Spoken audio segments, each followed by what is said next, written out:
Hey,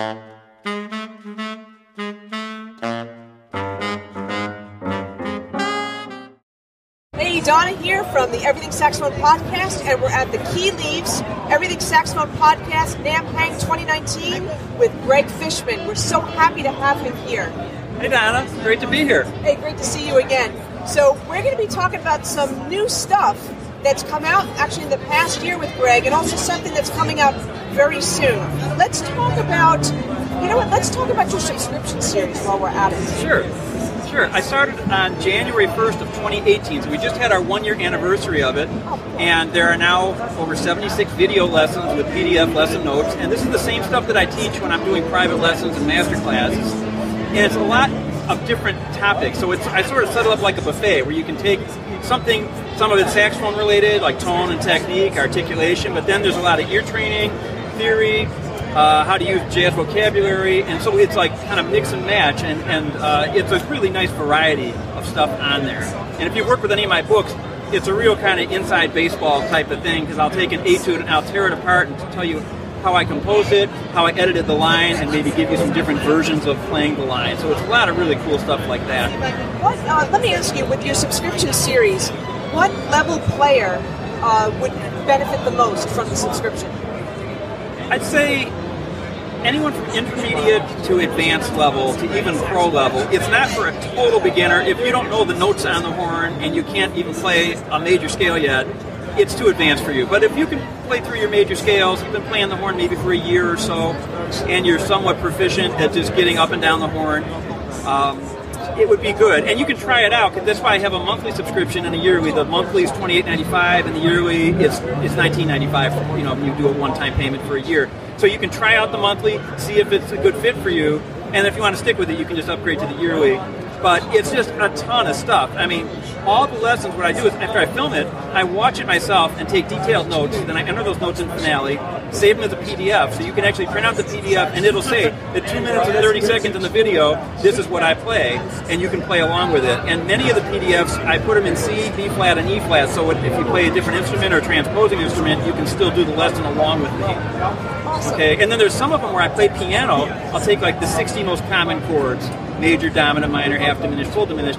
I play them on a nice Yamaha C3 grand piano with a metronome, so you can just play them along with me and arpeggiate them if you're getting your chords together, and I do them all up, all going down, and then I alternate directions, up, down.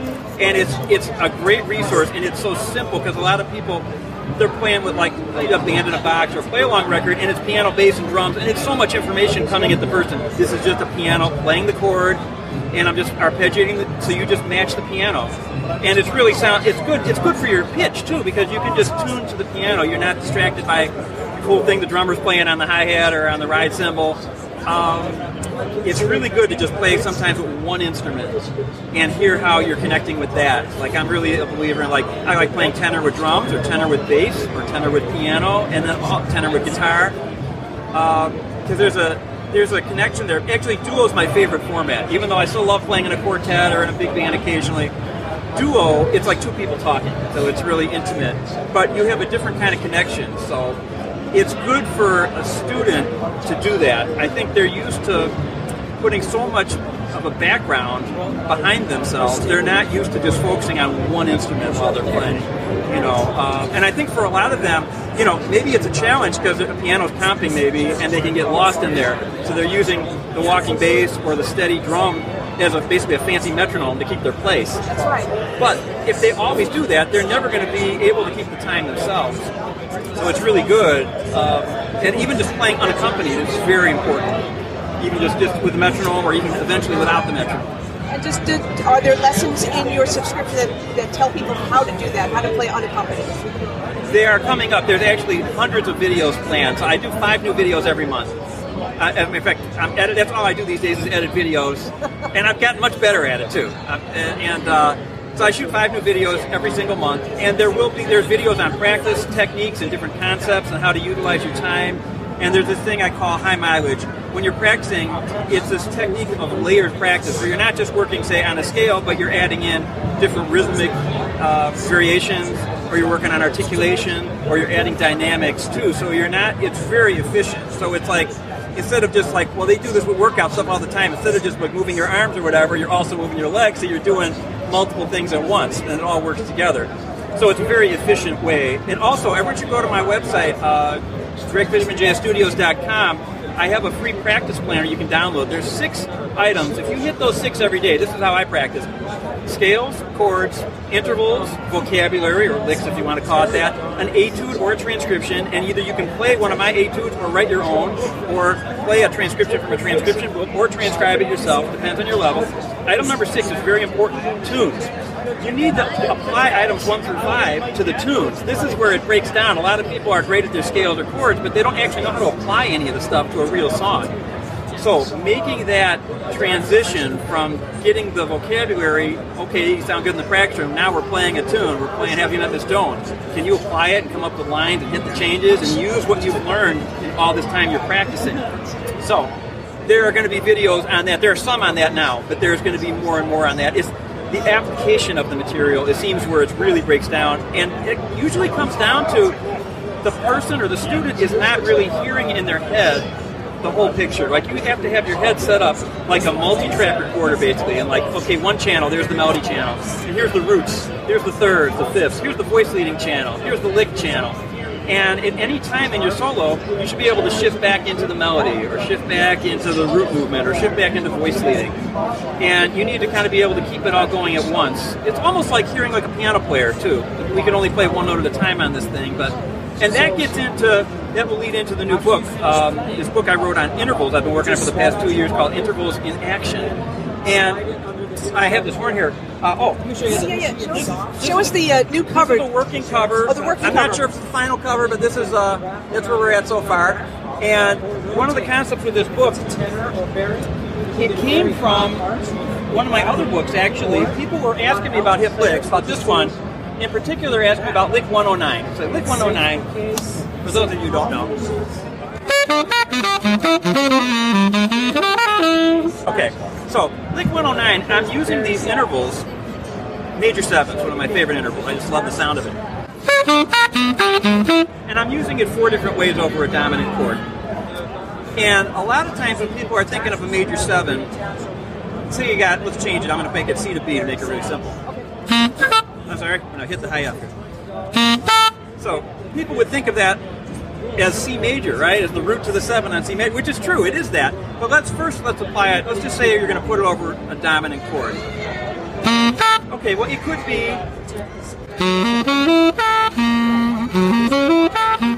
the sharp 9 down to the 3, right? That was A flat dominant. Then now it's an F7, and the top note, the B, is acting as a sharp 11, and the C is the 5th. So it's a totally different sound. Now that was a D7. The B was the 13, and the C was the 7. So it's another application of the major 7. And then finally, with a B7, the top note, the B was the root, and the C was the flat 9. Now that's one way that the new book is broken down, where you go by chord type, interval application by chord type. Then there's another section of the book where I'll just take the interval. I'll go, there's the C major. There's the B7, it's the root down to the flat 9. Then maybe I'll go A minor is the 9 to the 3, right? A half diminished also, right? And then maybe I'll go, so I'll just go through them so you hear the color of them.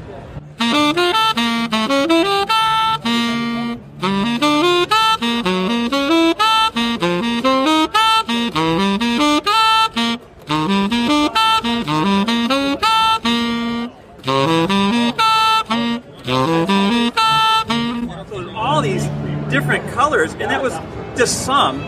So what I found was, for all of the intervals, minor seconds, major seconds, all the way up through major 7s, there's usually somewhere between 15 and about 33 or 34 applications when you put them over the most common chord types. So I ended up with about a little over 300 applications in this book. Now, this is not a book you read cover to cover. This is like, you find a sound that you like. Say you like the sharp 9. Okay, then you would take that, put it in the cycle. Maybe you'll go, let me go cycle. I'll go,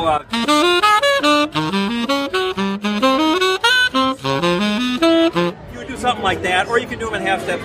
But the idea is find a sound you like in that book, hang with it for a while, get totally comfortable with it. Everything's written in one key, and the idea is, first of all, at one point I tried writing them out in 12 keys. The book ended up being over 700 pages. Oh, wow. Okay, which no one wants to carry around a 700-page book.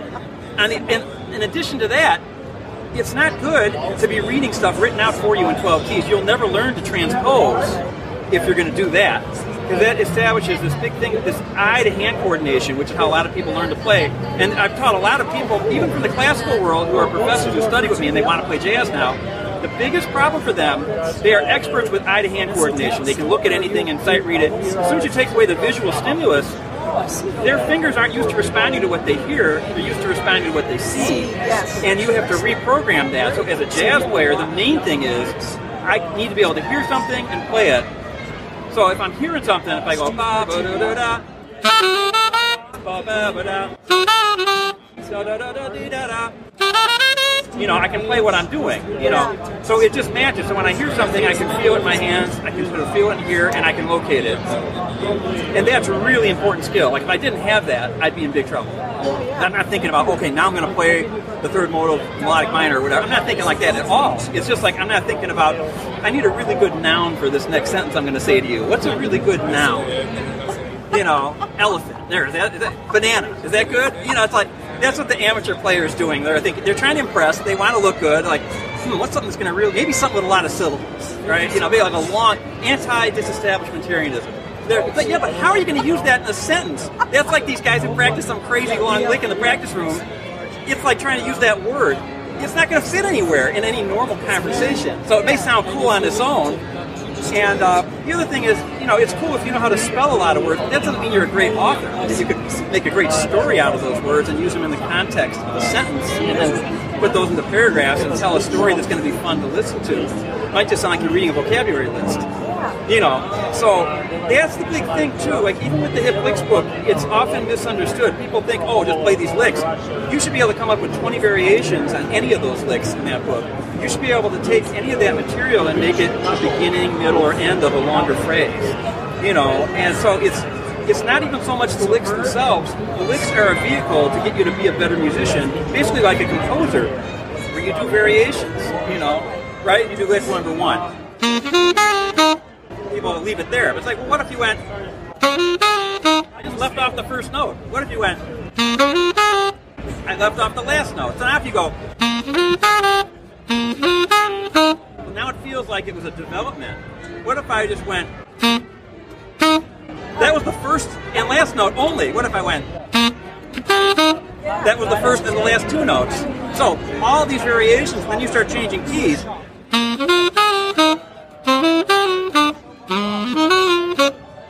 You know, you can keep changing it up as you change keys. And this is teaching you something very important. It's teaching your brain how to keep track of very small differences between 2 different things. So it's like, here's those pictures for like little kids. They'll say, these 2 pictures are the same except there's 5 things different. And the kid's got a ball and the ball's got a stripe in this one, and then the ball doesn't have a stripe in this other one. Or the kid's got 3 buttons on his shirt collar in this picture, but he's only got 2 buttons in this picture. Musically, you need to learn how to do the equivalent of that with your ear, with keeping track of slight differences. This is something when I transcribe that I noticed, especially Stan Getz, but all the pros, 1 course they played an idea, 2 courses later Getz plays the same thing, but it's 1 note different and it's shifted to the right by a half a beat or something. And no, he wasn't doing it consciously, it's at like a subconscious level, I'm sure.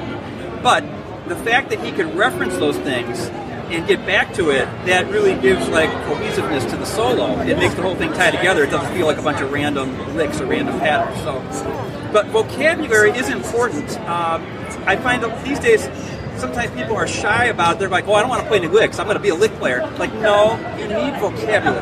Of course, you need to know how to develop an idea and come up with theme and variation. But to me, if you're practicing scales, you're practicing chords. Scales and chords, to me, those are like the raw data. That's like, you know, bricks and wood. Say, oh, we're going to build you a house, and here's the raw materials, glass. That's what those are.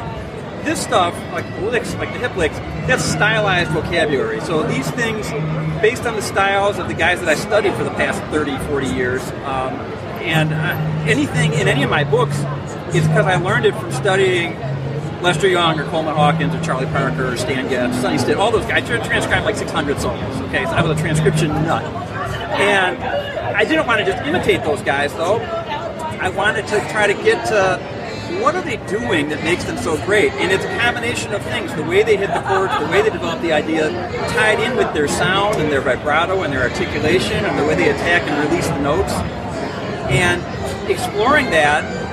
And learning from that gives you a different level of control of the horn, and then your own style will emerge. So it's a very dangerous trap. I've seen people get trapped where they have their favorite player, whoever it is, and their whole thing is to try to just imitate them. They're always going to sound like a shallow imitation. You have to have multiple players that you listen to. You can't just have one guy as your source. You got to have like 5, 6, 7, 8, 10, maybe piano players, maybe trumpet players. Take it from other instruments. A lot of times a lot of things I play, I come from the piano world. I spend a lot of time playing piano, working on voicings and things like that. And I get a lot of fresh ideas. And I play vibes lately too, so I've been playing vibes last year, which is really fun. And I've written some tunes on the vibes, and the technique of playing the vibes is so different that it's causing me to come up with new ideas that they're idiomatic to that instrument. And then when I transfer that stuff to the saxophone, it's like, wow, I don't hear anyone playing like this, because it's non-idiomatic. So you have to have a really big overview. I think people get trapped into playing like, okay, I'm going to play the tenor sax. I'm only going to listen to tenor sax players. Right. But you got to listen to bass players, drummers, piano players, even singers too. Even singers, absolutely. Frank Sinatra, the best phraser of all time. Listen to where he's breathing. If you're working on a standard, take that chart if you're reading it. Listen to a Frank Sinatra recording. I want you to take a red pencil or something and put it above the phrases and follow it, and then lift that pencil up when he breathes, and then put it down again so you can visually see where he's breathing and where he's not breathing. It will raise your playing. You'll sound 10 years more mature just doing that, by not taking breaths where most people would take the breath. Yeah, definitely. So there's simple things like that you can do, or even if you listen to a horn player, do the same thing. I used to always do that. One of the things about Getz, who was my hero, his breathing was just incredible. The way he would breathe. So if he does, he's doing okay, a lot of people, if they play Moulin Vermont, maybe they're going to go breath, breath. And then you got someone like Stan Getz who would do something like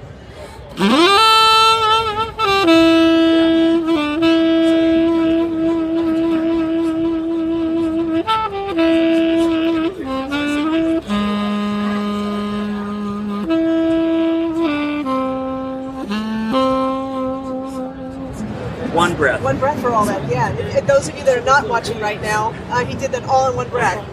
So one thing I learned about even in my earlier days in the recording studios with older guys, one thing I noticed that made things sound better and smoother, the fewer breaths I could take, the longer I could sustain the phrase, the smoother it would sound. So that's not to say that you shouldn't ever take a breath. You do need to make a decision. But even with a space in the song, is it a comma or is it a period? To me, if you wait and then you continue, that's a comma. But if you wait and took a breath, that changes. There's a woman I'm in Chicago, news radio, I'm listening for the traffic reports, and this woman, she's a sweet woman, but I use her as an example of horrible phrasing, and it's so direct. So she'll say, and now the time is 6:23. Okay, so that's what you need to know about phrasing. Like right there, that's it. Like that's how not to do it. You can't say, the time is 6:23. The time is 6:23. And so she does that with news stories too. So like the last word is connected of the old story is connected to the first word of the news story. So it totally changes the meaning. But it's funny. I mean, it really does show how phrasing can affect something. And I think a lot of people who are intermediate players, they're like, well, as long as I play the right notes and I play them in time, I'm good. But no, they're in groupings of notes and phrasing issues that are a major deal. Oh, that'll lead me to this perfect thing. Jazz phrasing. Here we go. Jazz phrasing. This is volume 2. This is more of a beginning series, but it's only beginning in that it doesn't require a bunch of fast technique, but conceptually it is just as advanced as any of the other books because this deals with that issue I was just talking about. If you read these exactly as I wrote them and you observe the rest and you don't take any extra breaths between the phrases, it will teach you good phrasing, and you will learn. And a lot of the phrases start with a 2-bar, and then they work up to a 4-bar, and then maybe at the end of the piece it's a 6-bar or an 8-bar phrase on one breath. So it's not just playing the notes. I've sometimes heard students who say, "Hey, I'm using your phrasing book," and they'll come to me for a lesson, and I'll listen to them, and they'll play it right, except they're taking extra breaths. I said, so your notes are good, your rhythms are good, but one of the main points of that book is where do you breathe and where do you not breathe. I think one of the things is just because there's a rest does not mean you should take a breath. That's basically the takeaway from that. Like, you have to make the decision. And you could decide you want it to be a certain way, but that's fine. But it's all up to the player. And I think those are things that are not written on the page. And that's some of the hardest stuff. That, and also the thing that's really exposed with the phrasing books is the vibrato, the end of the note, often called a terminal vibrato. The way you release the note, that little wiggle. Yeah. That's what the pros do. The amateur, without that, it feels like something's missing. That's right. Right? If I'm doing satin down, now there's a little right before I move to the beat of the A. But if I took it away, it sounds like the beginner. Put it back in, then it's got that buoyancy to it.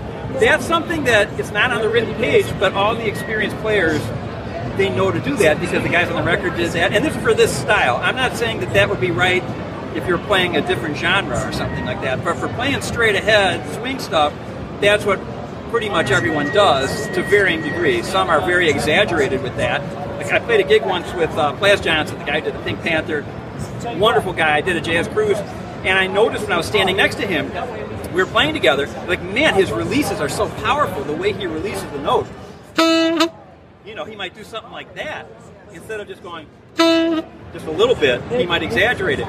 That's the stuff that people don't usually talk about, and it's not in any of these books. And those are things that I will also be addressing in the video lesson course. These real inside things that I picked up along the way. Maybe I had been playing 20 or 30 years before I learned that or learned how to express it. A lot of pros, they do these things, but they don't break it down in such a way to explain how to do it for someone, you know. And I understand it because a lot of them, they're worried it'll mess with it or it'll get in their head and they'll start thinking consciously about it where everything's going in a natural kind of flow to it. So they don't want to overanalyze it. You know, With this kind of stuff, you know, this is coming from years and years of listening and transcribing. Right. And so it's part of your vocabulary already. And it's just a question of, okay, what am I doing right now? It's hard to explain that, but I think where you're coming from is, you know, you're actually verbalizing, you're also writing it down, documenting stuff that's been taught by ear for so long. Right, exactly right. It's an oral tradition.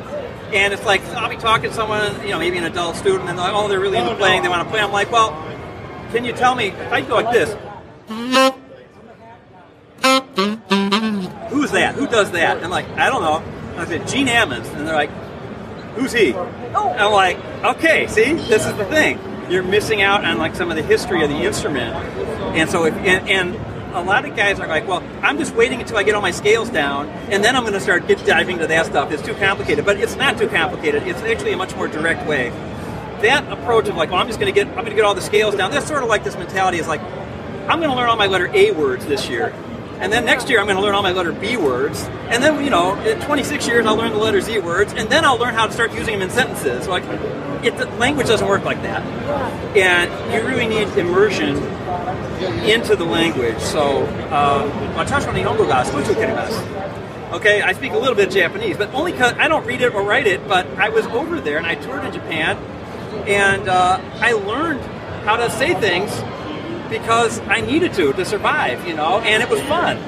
Now, I took French in college for a year, and I passed the course, and I could write out some stuff, and I could read some French, but I have a terrible accent in French, and I don't remember most of it. But Japanese, I could get by. If someone dropped me in Tokyo right now, I could get in the cab and, you know, and tell them to take me to the hotel or whatever. And because you had to use it. I had to use it, and because I learned it in a real situation, not in a classroom situation, not in just like a big. I remember French class, we had a big book, 501 verbs, and we had to conjugate these verbs, and I had to do drills and drills on them. But it wasn't a real situation.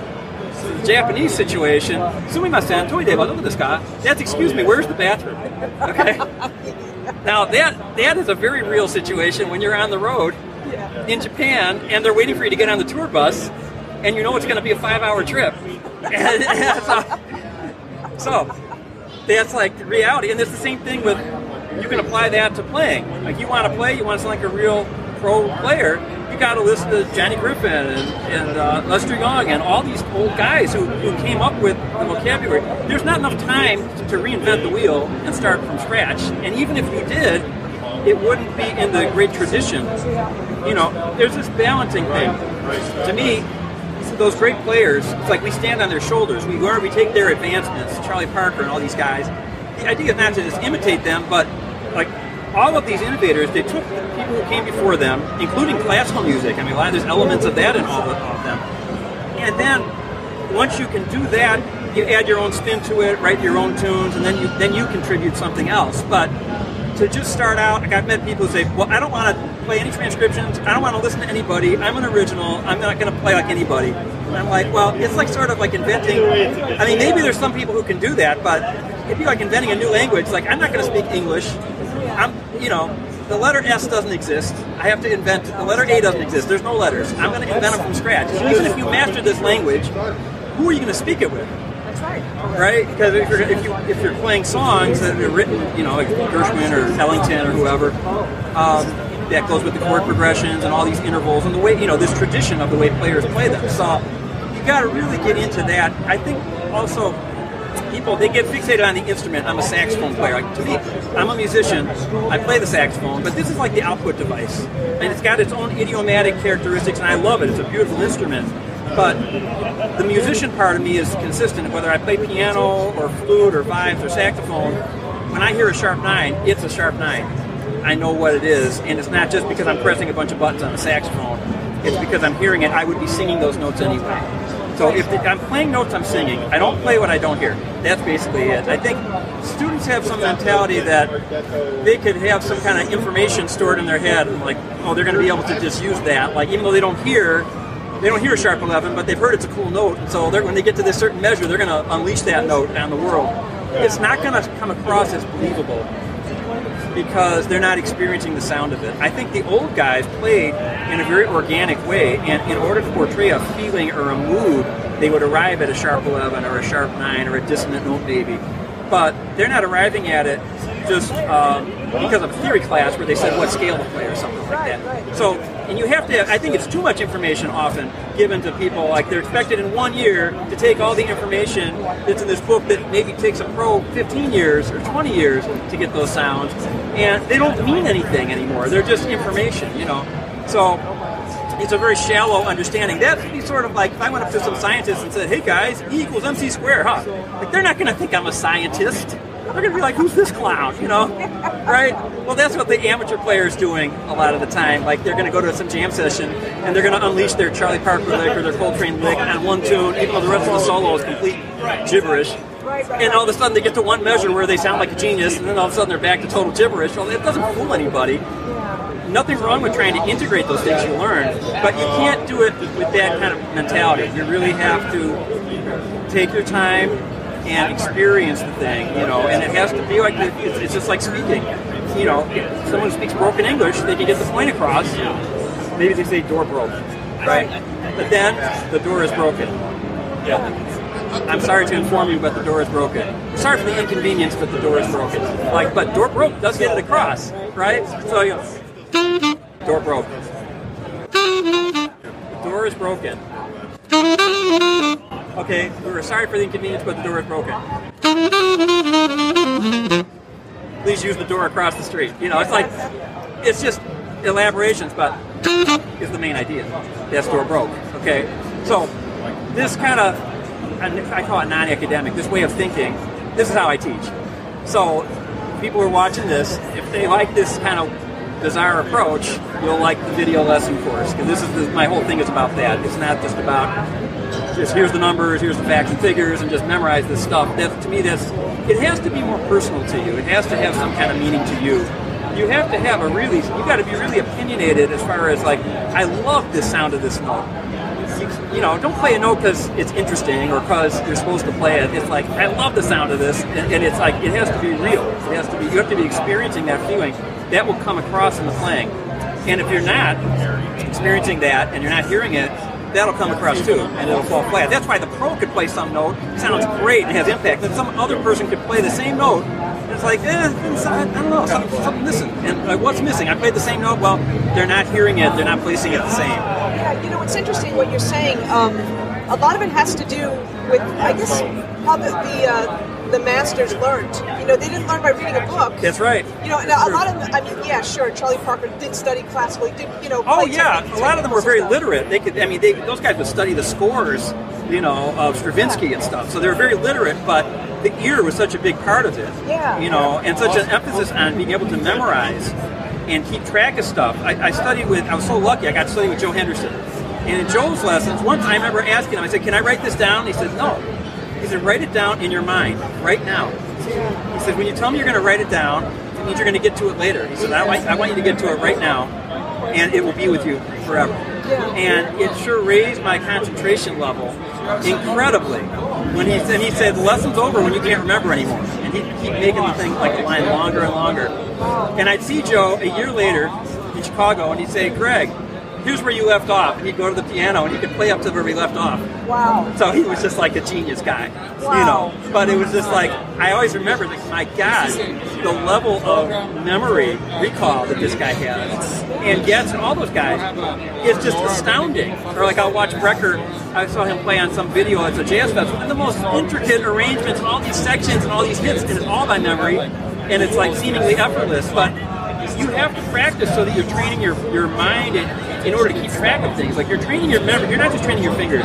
You're training your musical memory to keep track of things so that you can access those things whenever you need to, that they're going to be there and they're going to be reliable.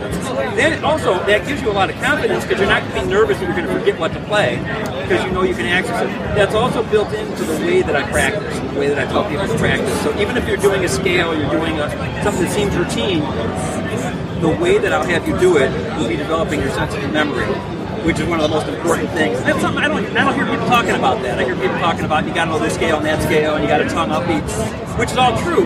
But the process of memorizing and being able to access that memory in an instant when you need it, that is one of the things that you have to have. The student doesn't even know that they're supposed to be practicing that because it seems to just go not mentioned. So you see people bringing up Facebook to now it's an iPad or whatever, to a jam session to reach that dial or whatever. But you gotta memorize. The more you memorize, it's like anything. The more you do, the easier it will get. You'll be able to do more and more of it. And also, just what you're saying too. Having an experience when you're playing something, having the experience of playing that scale. What do you attribute to that? It's how we learn, really. Right. Whenever we teach, we always want to go with where the student's at, their experiences and stuff like that, and then bring it from there. Well, what experience are you bringing to playing that scale? Is it like, oh my God, I can't figure the D? Or is it, what does the sound like? What is the tonal quality between one note and another? Exactly. It's just the sound. I mean, really, to me, it's just like, okay, well, here's C, so here's a rubber band. Here's C, here's C sharp. All right, here's B. It's just like I'm just stretching the thing. That's all it is. It's like, I can tell you the key signatures, that's fine, and that's good information to know. All of the theory knowledge in the world will not make up for an untrained ear. Wow. Okay, did you all hear that? Say that again. All of the theory knowledge in the world will not make up for an untrained or uncultured ear. On the other hand, a trained ear can make up for almost no theory knowledge. Like my wife, Judy Roberts, killer piano player, knows like 5,000 songs, playing any key. I could say, how many flats in G flat? She's like, I don't know what you're talking about, but if I start playing a tune in G flat, she's right there and she can do it. She has no theory, yet she can play all these tunes, and she's beautiful voicings and everything. So it's because her ear is so cultured and so experienced, and she can just play whatever she hears. So, and she hears stuff that makes sense, and she grew up listening to the records. And so that's how we always communicate. We never have discussed, rehearsed any songs or talked about how we're going to practice this or that. We just play them on a gig, and we don't have to say anything because I play a note and she can hear a voicing, and it's like, but we came at it originally from different directions. Originally, I had a lot of theoretical training, And but I wasn't strong with the ear. But once I started going to jam sessions when I was a kid, I started to see that these guys, even though they may not know theory, their ear was so skilled. And I was like, I got to go in that direction. I got to start getting it like that. And the thing is, the ear it's like, I say, the ear is like an elephant. It remembers everything. The eye is sort of like a goldfish. It remembers like nothing. Wow. Okay? Like you see that, like, and I just think back to college when I was practicing a lot of classical saxophone etudes. Like day after day, I could go through these books like cover to cover, day after day, for years. I remember very little of those. Yet tunes I learned when I was 12 that I learned by ear off the record, I can still play them today. Even if I haven't played it in 20 years, I can pull up a tune that I learned by ear. It's no problem. I'm at a gig and someone requests something, I'm like, man, okay, let's try it. And it's right there. It's right where I left it 20 years ago. But the tune that I read 1,000 times off the piece of paper and wasn't really hearing, I was playing the visual stimulus, they're gone. You know, if I put the visual stimulus in front of me, I'm right back where I was. I'm fine. I can play them. Right. But it's the whole thing. The stimulus has to be, you hear the sound, and that sound goes directly to your fingers. You experience the sound. There, right? Pretty close. You know, you can use things around you. You know, like for me, like when our microwave's cooking food, it's cooking some soup, it's doing a C to a B, so it's a major 7 interval. So while I'm waiting for the soup, I'm doing the fingering for the saxophone for those notes. Okay. So like my car, if I leave the lights on and the keys are in and it dings, that's my A on the saxophone. So I'll even do that a couple times just to reinforce. I'll do this fingering of the A while I'm singing the note while I hear it. So it's good to have things like that around you every day that you can rely on. Do you have perfect pitch or just very good relative pitch? It's sort of in between. I call it saxophone pitch. It's saxophone timbre pitch is what it is. Got it, okay. I can hear what a note would sound like coming out of the saxophone, and that relates it to the fingering for me, so I can hear it. I understand that because, on trumpet, because I grew up playing trumpet. Right. If I heard a trumpet note, I'd have a pretty good idea of what that note was. Right, yeah. Right. So as a matter of fact, that is a big clue to how to get this. When I first tried to develop this sense of pitch, I thought it was simply memorizing frequencies, like AS440. But what was missing from it was the timbre, and the timbre was something that I learned. I told you I did like 600 transcriptions. After a while, I mean, probably about 300 transcriptions in, I was like, I can tell what note this guy's playing. I don't even need my horn, and I started transcribing without the horn, and it was because I could hear, oh, this note's really thick. It's right in the middle. It's probably a D. But if the note's real thin, oh, it's probably a middle C sharp with no keys down. And I started to get where I'm listening to this B flat. I think he's using the Viz key, but I think he's maybe adding something. Right? Or maybe he's playing a C. So I got real sensitive to hearing a note and the timbre and the change in timbre. Okay, yeah. You know, and that's a big thing. That's another, and here I'll end this because I'm always going way over on the interview. To do what a pro does, you got to do 6 basic things, and the amateur's only doing 2. The amateur's doing, or the non-professional. People get mad when you call amateur. The aspiring player. To be politically correct here. Okay, they get the right notes. That's the first thing you get, and then they get the rhythm. And they think if they got those 2, that's a good start. But then the next thing you got to get is articulation. Right. After that, you add dynamics. After that, you add vibrato, what we talked about. And after that, you add what's called, I call it timbral shading, which is what I was just doing, when you're doing it here.